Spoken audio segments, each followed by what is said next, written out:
Como les comentaba, el docetaxel, su mecanismo de acción es la inhibición de la depolimerización de los microtúbulos y el bloqueo de las vías antiapoptóticas.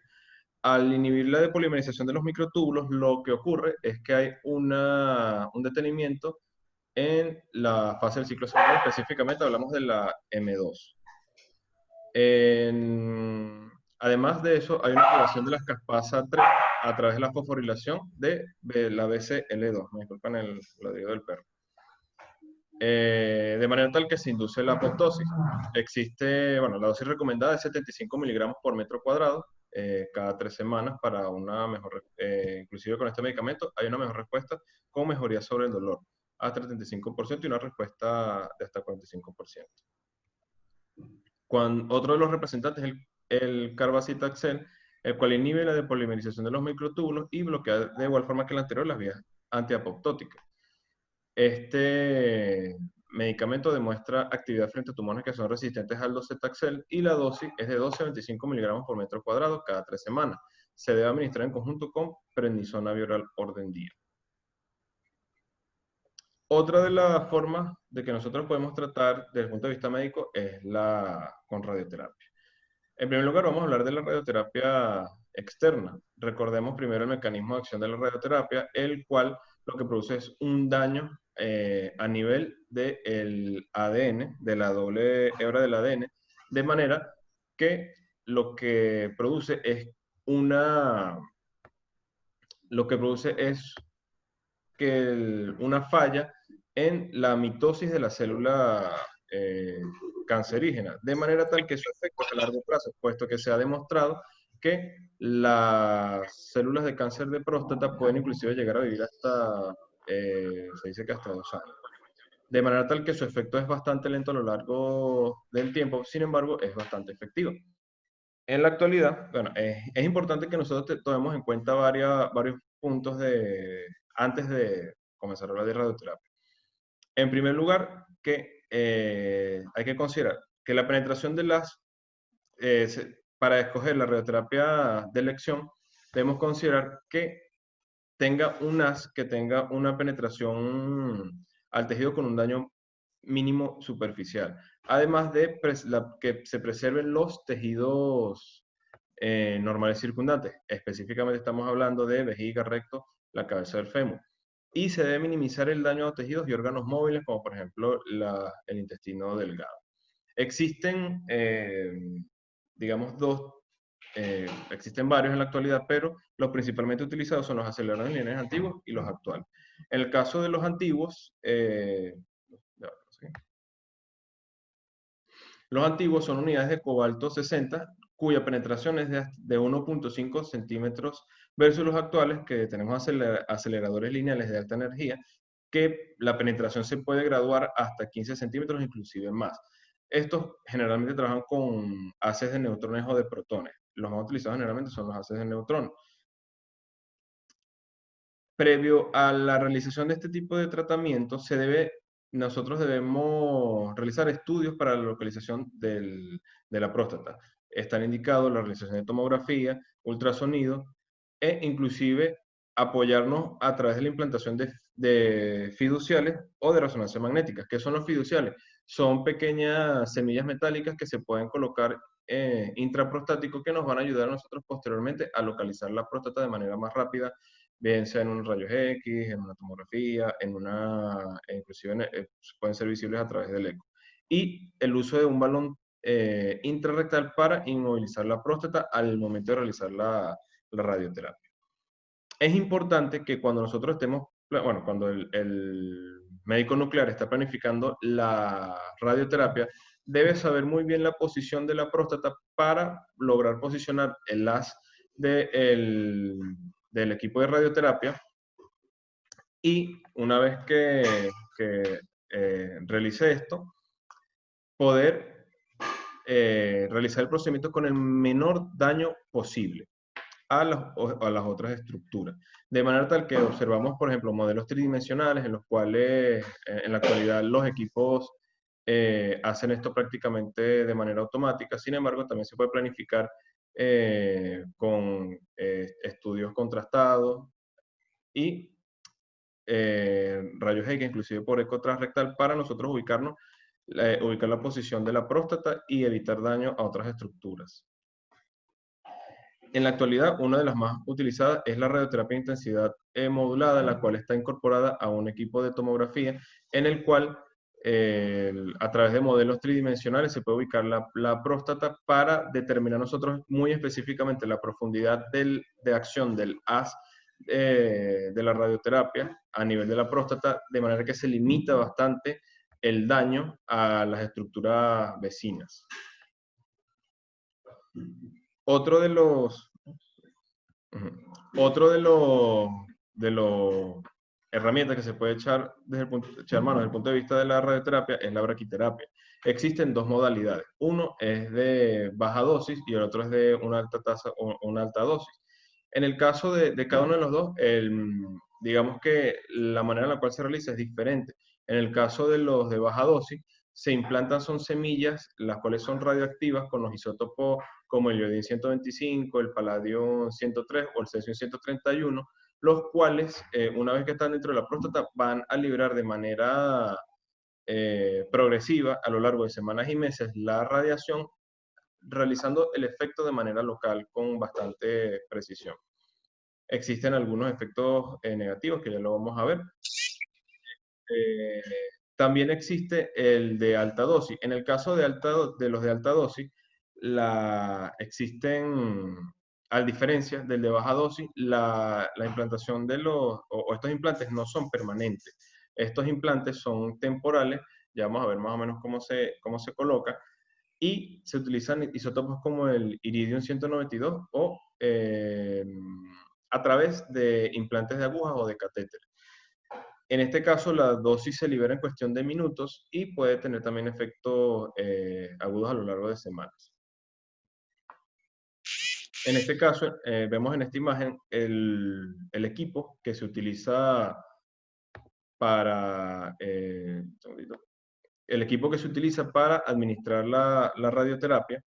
Vemos que es un equipo en el cual se inmoviliza prácticamente, bueno, el primer paciente tiene que estar en posición de litotomía.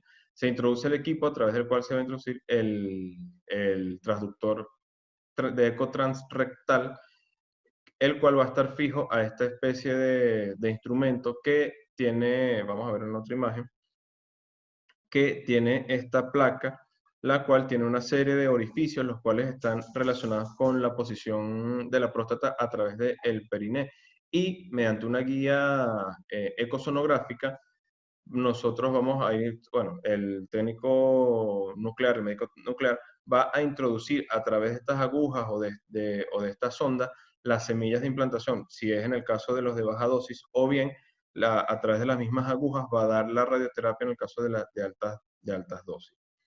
Más o menos así nosotros podemos ver la guía ecosonográfica de la placa que nosotros vimos en la imagen anterior, de dónde vamos a colocar o de dónde se van a colocar los implantes. Estos implantes deben ser colocados, tratar de colocarlos en el tejido prostático. Se ha demostrado que hay, por supuesto, por error humano se colocan los implantes en el recto, inclusive en la vejiga, de manera tal que se puede producir daño en estos órganos. Sin embargo, esto es bastante limitado y está contemplado entre las complicaciones.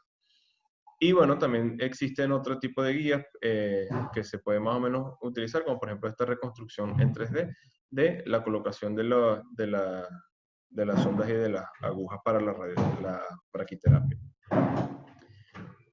Existen ciertas limitaciones, por ejemplo, próstatas de gran tamaño o próstatas de muy pequeño tamaño, pacientes con antecedentes de RTU, obstrucción del tracto de salida urinario, ya que pueden presentar dificultades para el implante o inclusive mayores efectos adversos. En el caso de próstatas voluminosas, se puede indicar terapia de privación androgénica previo a la braquiterapia. Acá en esta tabla observamos las distintas dosis que se pueden utilizar y según cada uno de los grupos de riesgo, o si tiene metástasis, cuáles son las dosis que se pueden utilizar, cuáles son las dosis que están estandarificadas para terapia externa, braquiterapia o la braquiterapia y la radioterapia externa combinada. Se las dejo, esto realmente es de realización de los médicos nucleares, sin embargo es interesante que nosotros la conozcamos también. Complicaciones, bueno, existen, se pueden dividir básicamente en tres grandes vertientes: las complicaciones desde el punto de vista gastrointestinales, genitourinarias y desde el ámbito sexual. Dentro de las gastrointestinales, las más comunes son la diarrea, dolor abdominal, puede inclusive presentarse estenosis, úlceras, perforaciones de vísceras huecas, y se pueden presentar entre 1 y 20%. Esto es más, bueno, estamos hablando de complicaciones de la terapia radiante externa, no de la braquiterapia. Desde el punto de vista de la geniturinaria, las complicaciones tenemos hematuria, disuria, la presentación de telangiectasia o reducción de la capacidad vesical, inclusive cistitis. Estas complicaciones se presentan entre 22 y 66%. Y desde el ámbito sexual vemos que hay disminución de la libido y disfunción eréctil hasta el 44%. Cuando hablamos de braquiterapia, vemos que una de las complicaciones que se pueden presentar es la proctitis postimplante de 1 a 2%. Retenciones agudas de orina está relacionada muy íntimamente con el IPSS, puesto que a mayor IPSS, mayor probabilidad de que posterior a la braquiterapia se produzca retención aguda de orina. Vemos que en IPSS menores a 10 puntos es menor de, inclusive puede ser menor de 2%, mientras que cuando hay un IPS de 20 o más puede ser hasta 20%. Generalmente en el primer mes no se produce disfunción gastrointestinal, pero se puede presentar hasta 24% luego del primer mes. Es importante, cuando nosotros hablamos de radioterapia, que tengamos en cuenta lo que se denomina valor Nadir. Cuando nosotros vamos a tener a nuestro paciente que fue sometido a radioterapia en vigilancia o en el seguimiento posterior a la radioterapia se realiza a través del antígeno prostático y bueno, todo lo que deriva del antígeno prostático, como es el tiempo de duplicación del antígeno prostático. Debemos definir muy bien qué es el valor Nadir, puesto que este valor nos va a representar a nosotros el éxito o la probabilidad de progresión que existe eh, una vez que nosotros terminamos el tratamiento. El valor Nadir no es más que el valor de PSA total alcanzado más bajo posterior a la radioterapia o a la braquiterapia.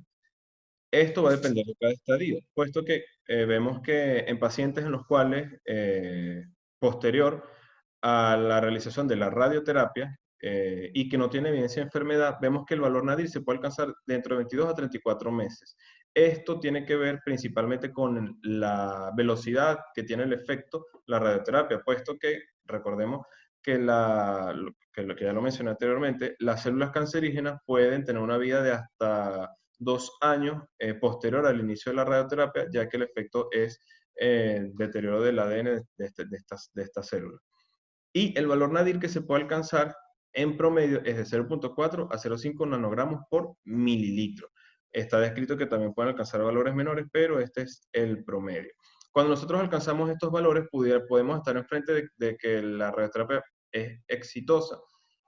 Vemos que mientras mayor es el tiempo en el cual se alcanza el Nadir, menor es la probabilidad de que haya una recidiva.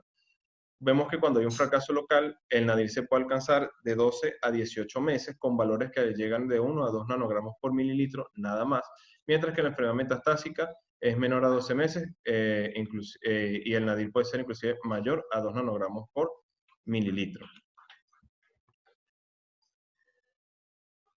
Una vez que nosotros instauramos esta terapia, podemos estar frente a dos opciones. Una es el éxito de la terapia y otra es la falla.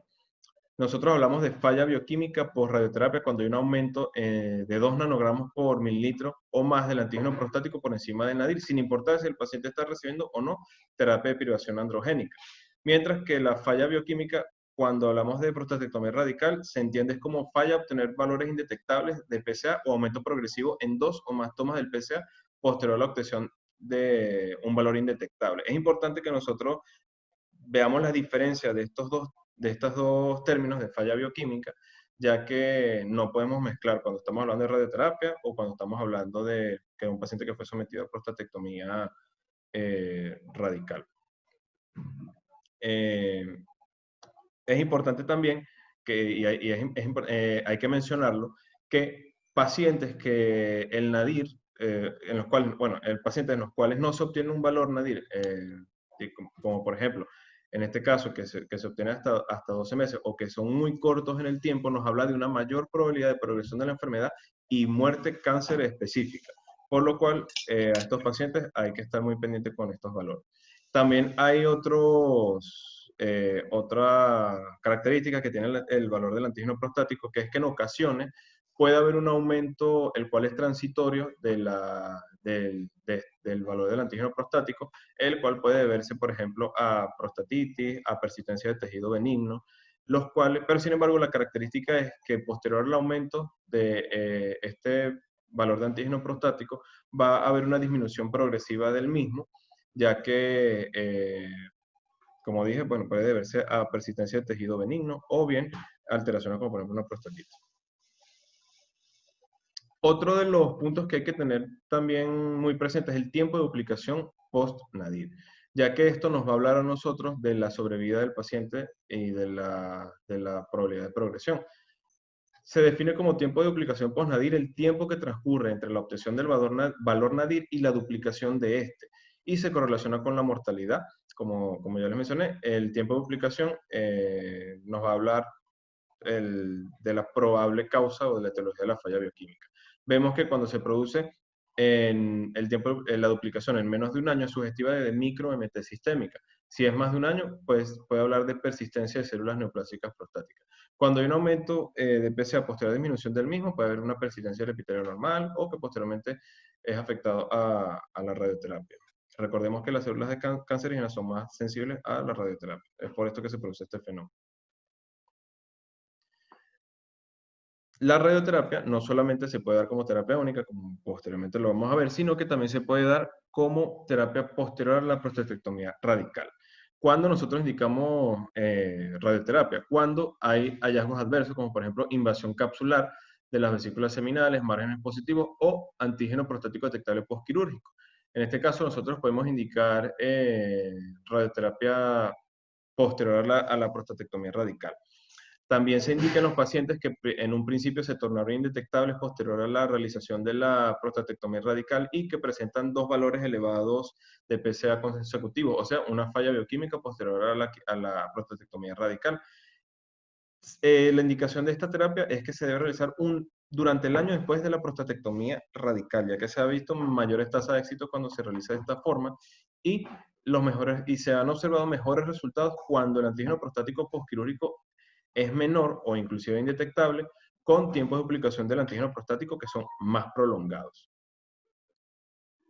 Existen otras modalidades, como por ejemplo la radioterapia en ganglios linfáticos, en las cuales en la actualidad no se recomienda, puesto que no hay una mejoría desde el punto de vista estadístico cuando se compara con la braquiterapia o más terapia de depilación androgénica, o cuando se compara con la radioterapia localizada en pacientes con ganglios positivos.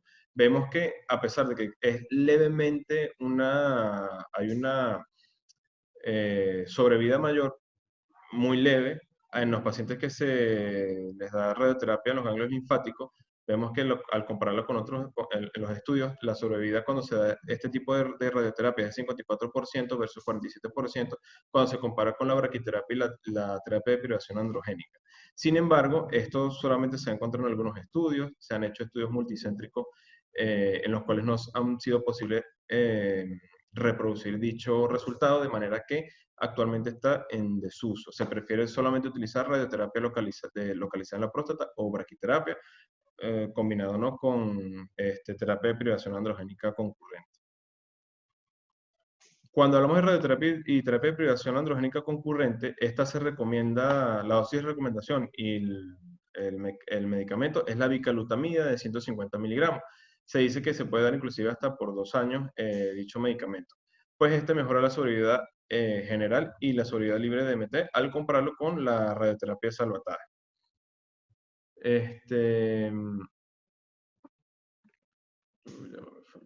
Cuando hablamos de radioterapia de salvataje, nos referimos específicamente a la terapia que se instaura posterior a una recidiva local, cuando ya nosotros tenemos signos de recidiva local.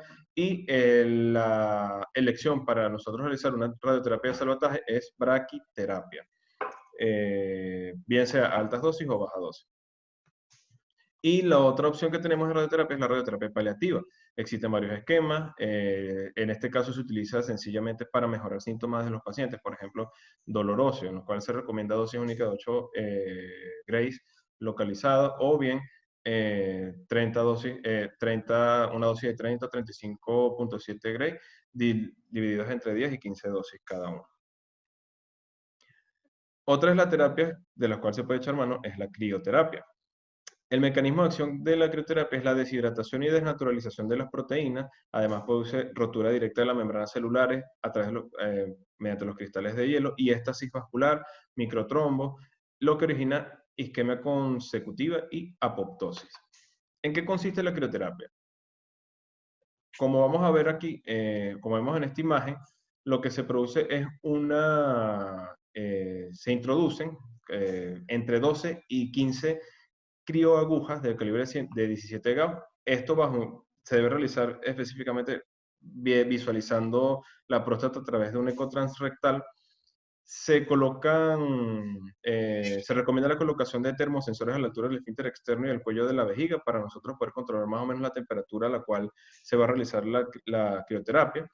Y previa a la realización de esta se debe introducir un calentador uretral. Esto para evitar daño a la uretra, puesto que dentro de las complicaciones más frecuentes de la crioterapia está el daño uretral.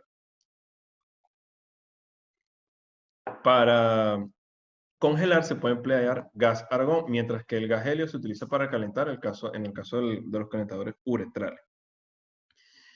La crioterapia se emplean 2 ciclos de congelación y de descongelación, ya que se ha demostrado que un pequeño porcentaje de células cancerígenas puede sobrevivir al primer ciclo de congelación, pero se obtienen mayores tasas de éxito con un segundo ciclo. La temperatura nadir, como se le dice, o la temperatura ideal para realizar una crioterapia adecuada, está determinada que es de menos 40 grados centígrados en la mitad de la glándula y en el paquete vasculonervioso. Vemos acá lo que les comenté, guiados a través de un eco transrectal y con la misma placa que se utiliza para la colocación de las agujas y de las semillas de la braquiterapia, se introducen las sondas de crioterapia. Acá nosotros vemos las agujas y las sondas de crioterapia, las cuales, como comenté, se deben colocar bueno, acá tenemos un esquema más o menos de cómo se pueden estar distribuidas. Generalmente son 3 filas de sondas de crioterapia y las cuales debemos estar muy pendientes de la localización, puesto que se ha descrito alteraciones como por ejemplo la presentación de fístulas. Bueno, ya vamos a hablar de las complicaciones como consecuencia o bien de la mala colocación de las fístulas o de problemas propiamente dicho de la técnica quirúrgica. Una vez que están introducidas las agujas de la forma en la cual vemos acá, es que se comienza la instilación del argón, el cual va a llevar la temperatura a menos de 40 grados centígrados en la próstata, de manera que se produce el mecanismo de acción ya mencionado y el daño producido. Posteriormente, este tejido sufre necrosis coagulativa y finalmente se produce fibrosis que va a sustituir este tejido. Esta imagen que vemos acá es un control ecosonográfico durante la realización de la crioterapia. Vemos cómo las zonas congeladas no son visualizables en el eco. Lo que se ve es una línea hiperrefringente en el borde de la próstata que está hacia el eco. Esto es lo que me representa a mí, es la zona congelada o la línea de congelación. De manera tal de que es un poco difícil determinar el límite de la congelación, por lo menos del otro lado. Acá nosotros podemos ir observando más o menos el plano o el sitio de la congelación que se está llevando a cabo del lado del transductor. Sin embargo, del otro lado no lo podemos ver porque se produce esta sombra acústica que evita la visualización de la próstata del otro lado. Indicaciones en la actualidad son bastante limitadas. La mayoría de las guías recomienda que la crioterapia se lleve a cabo en estudios como parte de estudios que estén bien diseñados. Sin embargo, la NCCN lo recomienda como opción en recurrencia por radioterapia en ausencia de metástasis, mientras que la Sociedad Europea de Urología lo recomienda como parte de un proyecto bien diseñado, o bien en pacientes con cáncer de próstata localizado. Dentro de las complicaciones vemos que son bastante comunes y en algunas son bastante severas. Vemos que la disfunción eréctil es hasta 18%, por lo cual dentro de los criterios de elección para este tipo de pacientes se recomienda que estos pacientes tengan cierto grado este, de disfunción eréctil, o bien no les importa presentarla a posteriori. Vemos que la incontinencia urinaria se puede presentar en ciertas cortes desde 2 hasta 20%. Existen complicaciones como el desprendimiento uretral, que se puede presentar hasta en 38%, proctalgia rectorragia 3%, inclusive fístulas rectouretrales. En la actualidad, como dije, su uso no está muy diseminado. Sin embargo, con las indicaciones anteriormente dichas se lleva a cabo. Ahora bien, ya nosotros tenemos todos los grupos o todo el arsenal que nosotros podemos utilizar para el tratamiento de cáncer de próstata. Ahora, ¿qué utilizo yo en qué paciente? En primer lugar, para nosotros decidir qué utilizar en qué paciente, debemos clasificar a estos pacientes como grupos de riesgo por cáncer de próstata. Una de las maneras de clasificarlos son a través de los grupos ISUP. Aquí en esta tabla vemos, ya fue mencionado en el seminario anterior, cómo se clasifican 5 grupos dependiendo del Gleason. Recordemos, el ISUP 1 son Gleason del 2 al 6, ISUP 2, 7 pero 3 más 4, el 3, 7 pero 4 más 3, 4, Gleason 8 y 5, Gleason 9 y 10. A su vez, en este caso, bueno, la Sociedad Europea lo clasifica de esta forma: bajo riesgo, intermedio y alto riesgo, dependiendo de los valores de PSA. Consideran que es un bajo riesgo cuando el antígeno prostático está por debajo de 10 nanogramos por decilitro, y que son del grupo 1, del que ya mencionamos anteriormente, y que según el TNM, desde el punto de vista clínico, T1 hasta 2A. En el grupo intermedio, vemos que el antígeno prostático va de 10 a 20, el ISUP aumenta del grupo 2 hasta 3, y el TNM hasta el el T2B desde el punto de vista clínico. Y los altos riesgos, antígeno prostático mayor a 20, con ISUP mayor a 7, bien sea el grupo 4 y 5, un Gleason mayor a 7, bien sea el grupo 4 y 5, y que sean T2C. Ya cuando son T2C, ellos mencionan que es de alto riesgo.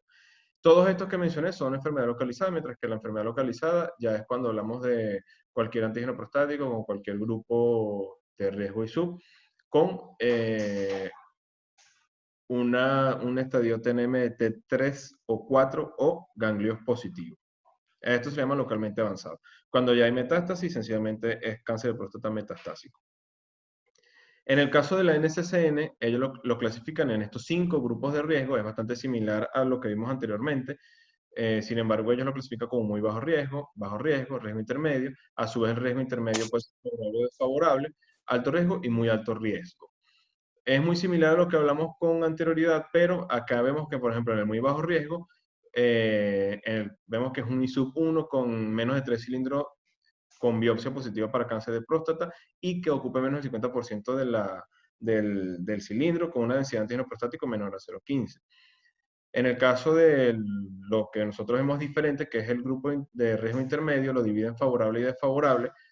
Favorable es que solamente tiene uno de los siguientes factores: menos de 50% del cilindro de la biopsia comprometido, o bien sea del grupo 1 o 2. Mientras que los desfavorables es que tenga cualquiera de estas características, de los grupos 2 o 3 de riesgo, con un grupo ISUP superior a 3,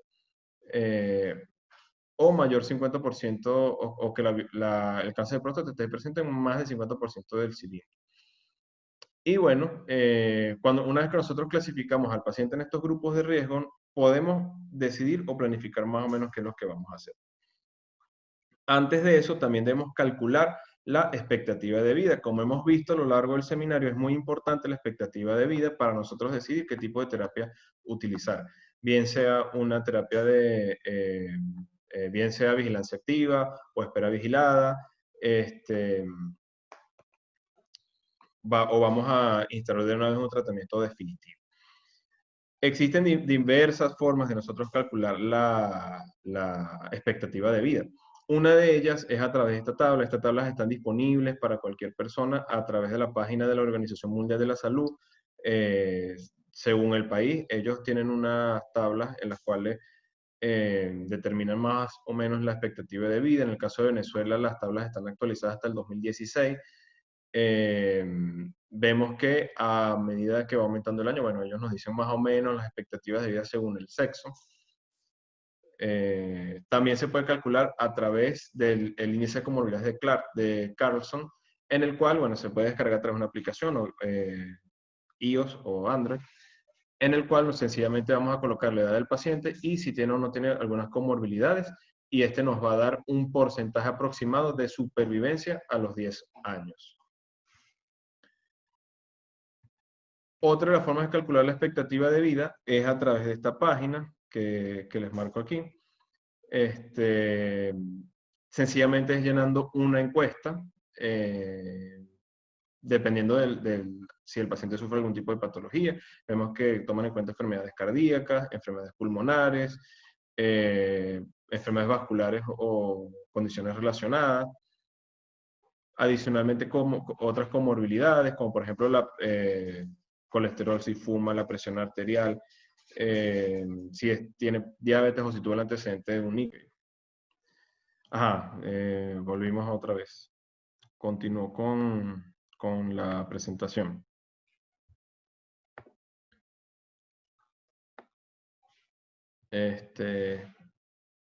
Segundo. Ok. Y bueno, otro de los aspectos que toma en cuenta es la edad, el estadio TNM de la enfermedad, el grado. Sí.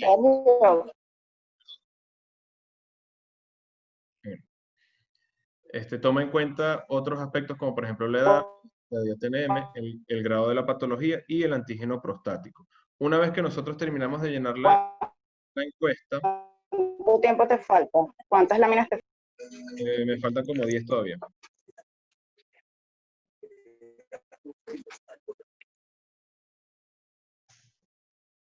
Bueno, al terminar, la expectativa de vida nos da un cuadro más o menos parecido a este que observamos aquí, en el cual nos determina más o menos la expectativa de vida a los 10 o a los 15 años. Una vez que nosotros ya tenemos la expectativa de vida del paciente determinada, vamos a ver, dependiendo del riesgo. Por ejemplo, en muy bajo riesgo, dependiendo de la expectativa de vida, nos ofrece estas opciones. Si tenemos una expectativa de vida mayor a 20 años, podemos actuar en cualquiera de estos vertientes. La NCCN dice que es preferible en estos pacientes vigilancia activa, con todos estos requisitos que ya habíamos mencionado anteriormente que se le debe hacer en la vigilancia activa. También es opción realizar la prostatectomía radical y la radioterapia. Cuando hay características adversas, bueno, nosotros aquí decidimos si agregamos radioterapia o terapia de privación androgénica versus la observación.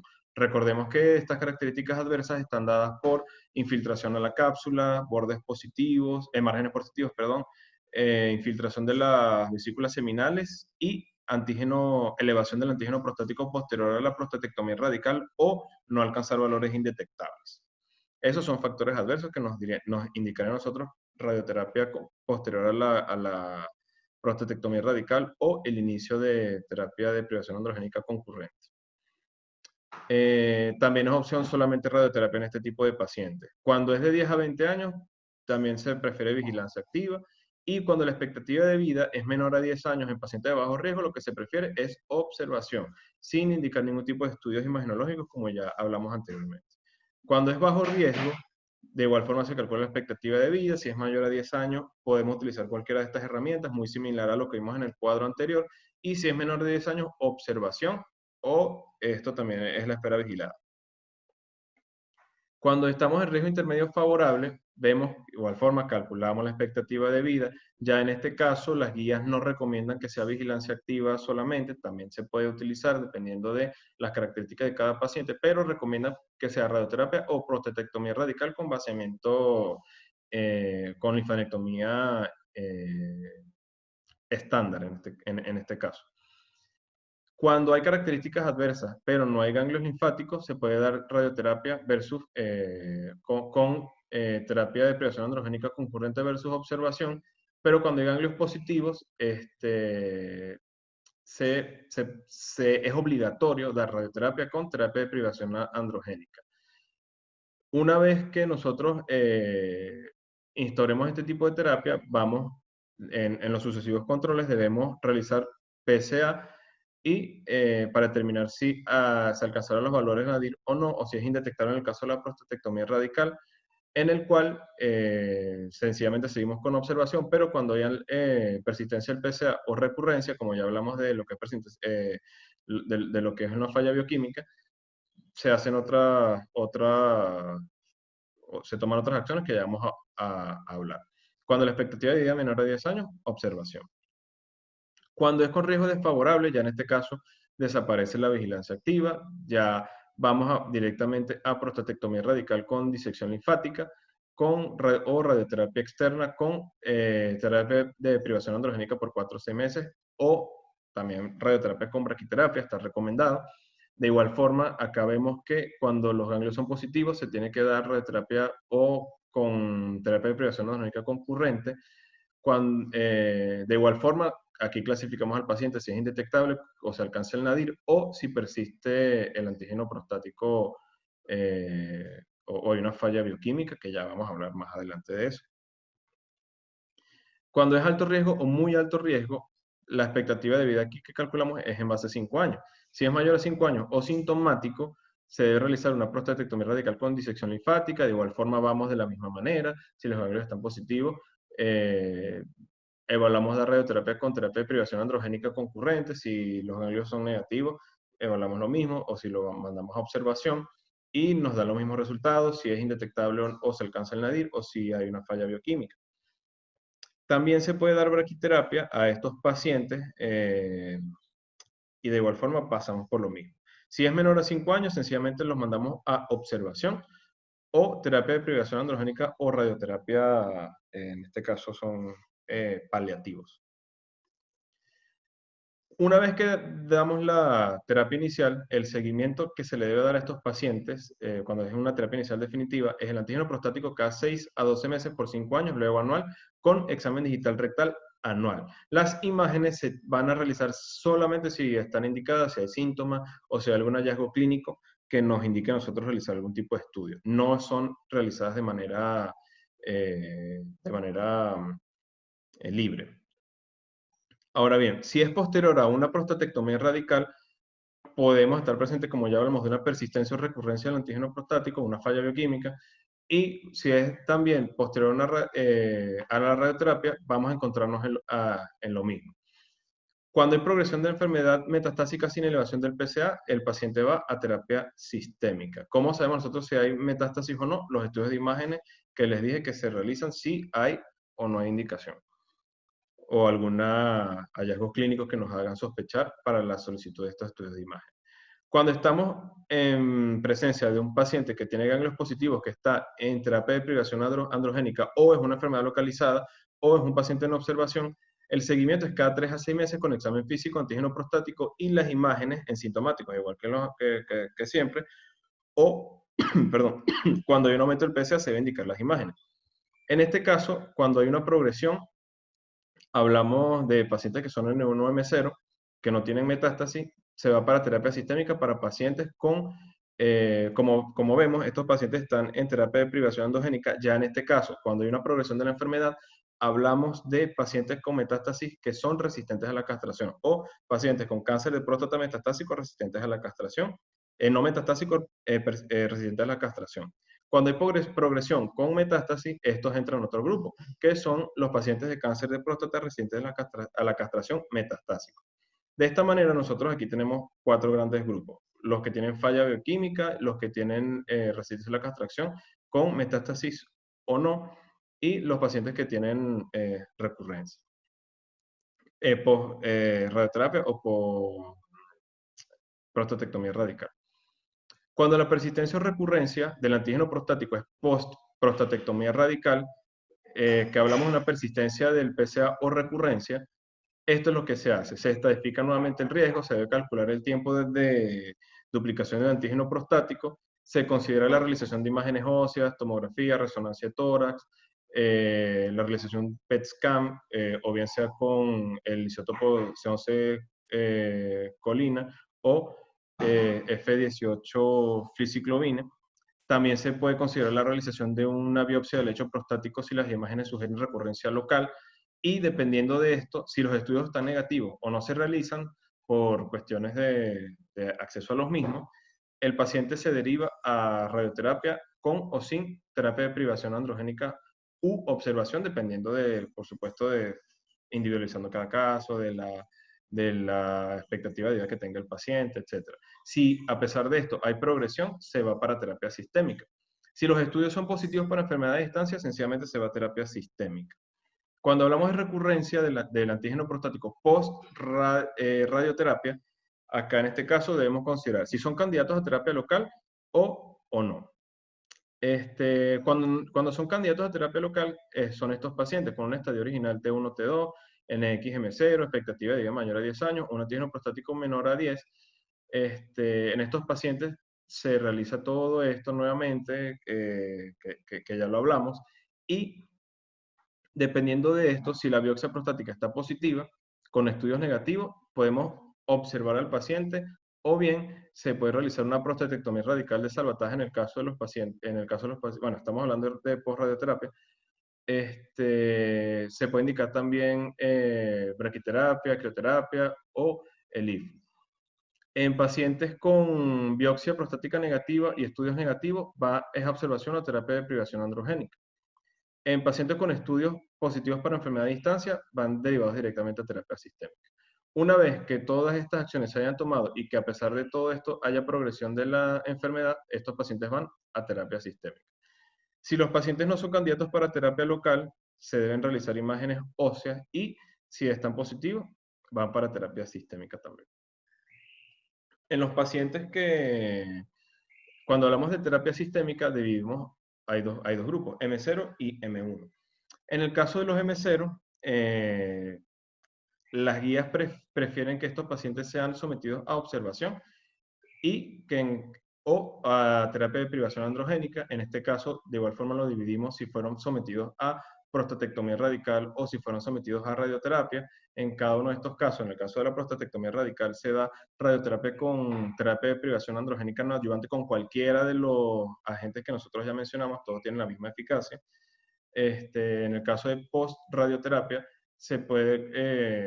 está indicada la orquiectomía o agonistas LHRH con antiandrógenos de primera generación o bien antagonistas de la LHRH.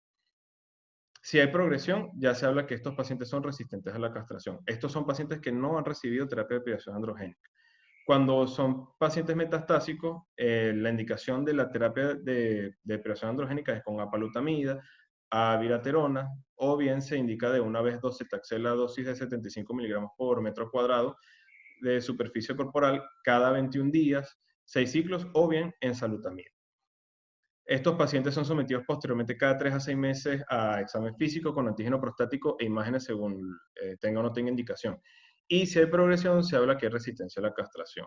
Esto nos lleva a la terapia sistémica en pacientes que son resistentes a la castración, pero son M0.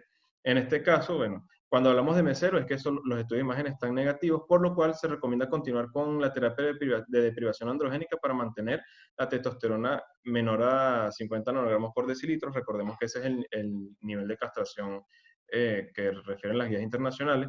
Y una vez que nosotros tengamos esto, calculamos el tiempo de aplicación del antígeno prostático.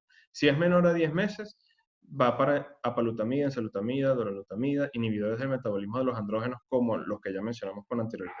Si es mayor a 10 meses, estos pacientes van a observación o terapia de privación androgénica secundaria o de otra línea. Si estos pacientes que están en este punto hay una persistencia del aumento del PSA, se realizan estudios de imágenes. Si persiste en M0, se mantiene el tratamiento. Si es M1, van a terapia sistémica para pacientes metastásicos que son resistentes a la castración. En este caso, cuando son M0, se puede cambiar la línea de tratamiento. Y finalmente, cuando hablamos de terapia sistémica para pacientes metastásicos que son resistentes a la castración, estos son los regímenes que se prefieren. En la actualidad se prefiere docetaxel más esteroide concurrente o cabazitaxel con esteroide concurrente o, si no tolera ninguno de estos dos, mitoxantrone con prednisona cada 3 semanas. Se prefiere utilizar docetaxel porque ha demostrado mejores resultados. Sin embargo, en la actualidad el cabazitaxel también está teniendo resultados bastante beneficiosos con respecto al aumento de la sobrevida. Se pueden dar hasta 10 ciclos de este medicamento, evaluando siempre las condiciones del paciente y la tolerancia del tratamiento. En este caso, la progresión de la enfermedad no se determina por el antígeno prostático, sino por los estudios de imágenes. Recordemos ya aquí que estos pacientes son residentes de la castración y nos interesa más la determinación del estadiaje o de las metástasis y progresión de las mismas para nosotros utilizar medidas de salvataje o terapias paliativas. Y finalmente, todos estos pacientes deben ir con prevención de fracturas patológicas o patologías óseas asociadas, como por ejemplo osteoporosis, con todas las medidas que ya hablamos con anterioridad. Es importante, muy importante en estos pacientes que nosotros conozcamos todas y cada una de las líneas de tratamiento que nosotros podemos utilizar y muy importante estadificar a cada uno de los pacientes según el grupo de riesgo y la expectativa de vida, puesto que como vimos, no, en cáncer de próstata no es a cáncer de próstata, hago esto. Nosotros debemos considerar muy bien qué es más beneficioso para el paciente dependiendo de su edad. Por ejemplo, si tenemos un paciente con 80 años de edad con un Gleason 4, eh, ese paciente se va para, bueno, estaremos este paciente iría para espera vigilada. No tiene sentido que nosotros actuemos de una manera activa con un paciente que tiene una expectativa de vida menor a 5 años, por ejemplo. Y bueno, hay que clasificar muy bien a estos pacientes, individualizar cada uno de los casos para actuar de una manera más acorde para el paciente y que beneficie de la calidad de vida del paciente, puesto que en vista que en la actualidad hay tanto un aumento tan drástico de los diagnósticos de cáncer de próstata, es muy común que haya un sobretratamiento de estos pacientes, por lo cual debemos tomar en cuenta todas estas medidas antes de establecer una terapia. Y bueno, con esto concluimos el seminario. Muchas gracias.